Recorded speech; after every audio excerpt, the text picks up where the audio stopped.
मशरिक़ वुस्ता में इजाफी दिफाई सलाहियतें तैनात करने का हुक्म दे दिया है। अमरीकी वज़ीर दिफा पैट हेगिस्ट का कहना है कि खित्ते में मौजूद अमरीकी फोर्सेज की हिफाजत हमारी अव्वलीन तरजीह है। इजाफी नफरी का मकसद खित्ते में अमन का क़याम है। दूसरी जानिब पेंटागन ने अपने एक बयान में कहा है कि अमरीका चौकस और तैयार है। अमरीका मशरिक़ वुस्ता में अपने असासों की हिफाजत करेगा। ये सच नहीं कि अमरीका ईरान पर हमला कर रहा है।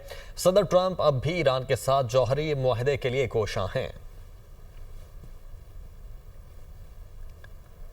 मशरिक़ वुस्ता में इजाफी दिफाई सलाहियतें तैनात करने का हुक्म दे दिया है। अमरीकी वज़ीर दिफा पैट हेगिस्ट का कहना है कि खित्ते में मौजूद अमरीकी फोर्सेज की हिफाजत हमारी अव्वलीन तरजीह है।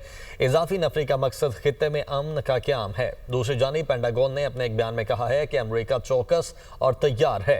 अमरीका मशरिक़ वुस्ता में अपने असासों की हिफाजत करेगा। ये सच नहीं कि अमरीका ईरान पर हमला कर रहा है। सदर ट्रंप अब भी ईरान के साथ जौहरी मुआहदे के लिए कोशां हैं।